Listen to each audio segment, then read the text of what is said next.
Good morning and welcome to Rising. We have a very special show for you today. You might learn something. Briahna, what's going on? Well, attorneys for Hunter Biden are calling for criminal probes into allies of former President Trump, who they claim illegally trafficked contents from his stolen laptop, marking a major shift in legal strategy toward the offensive for Biden. In letters obtained by NBC News, lawyers for the president's son petitioned both the Department of Justice and Delaware Attorney General's office to investigate, quote, individuals for whom there is considerable reason to believe violated various federal laws in accessing, copying, manipulating, and or disseminating Mr. Biden's personal computer data, according to Rudy Giuliani and Mac Isaac, the owner of the infamous computer repair shop.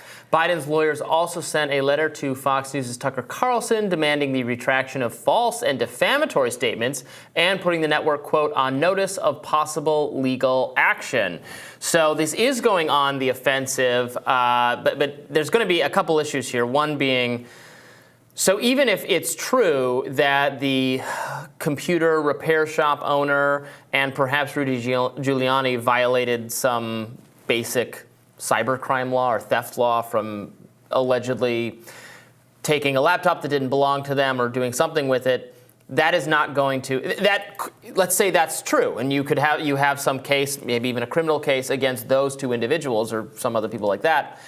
That doesn't change whether the information then we deserve to know. Like that's like going after a whistleblower. You know what I mean? The journalist, the people writing about it aren't like, as long as they didn't participate in the whatever surreptitious effort to obtain it, just publishing the information that fell into their hands, that is not a crime. Right, that's whistleblowing, that's journalism. And then the information itself, if it lends itself toward a criminal interest in what Biden is doing, his influence peddling, anything else, it's not like we get to wave that away because the information was obtained in a wrongful manner. Yeah, so it's still, there's still a there to it. The argument that the computer repair person has always made, and up to this point, an argument that I don't think has been challenged, certainly not in any legal context, was that it was effectively is abandoned. That it was abandoned, right? Yeah.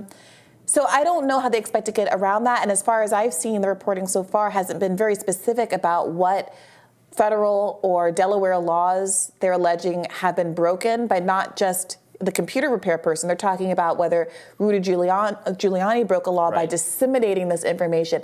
And it is really, it's hard for me to conceptualize. I have no expertise in this area of the law, but it's hard to imagine a penalty that would attach to Rudy Giuliani for his behavior that wouldn't start to attach to all of the journalists who are recipients of information that, again, they took no part in actually collecting or inducing the theft of, but is newsworthy, et cetera. Like you went through someone's garbage and you took their laptop and then you found evidence of a criminal conspiracy in the hard drive of the laptop.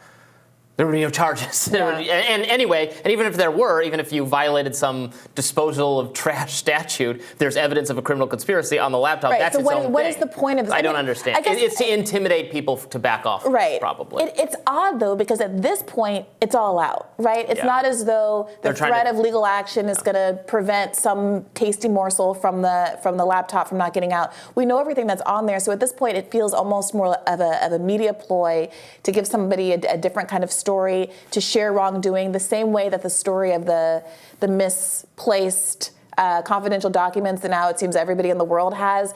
The fact that now people on both sides of the aisle have kind of blood on their hands has muddled the story. Maybe that's the hope, that there's some narrative confusion here that makes Hunter Biden look better in the long run. Well, Tucker Carlson and other Fox News hosts are covering this story a lot. I've been watching more Fox lately, and it's frequent. Hunter Biden is a main character on Fox, so he's trying to get them to stop covering him so much, which is bad, which actually shows you how libel laws and things like that can really be abused to silence important conversations. And conservatives have recently, selectively at least, fallen in love with the concept of libel. It can be used. It's bad. It can be used to chill important investigations of people like Hunter Biden. You start threatening people, and Fox is a big, powerful media organization, so they can stand up to the scrutiny. They're not going to listen to this. They're going to still cover Hunter Biden. But you could scare other smaller media companies, people starting out, people who have real scoops, you can intimidate them into silence.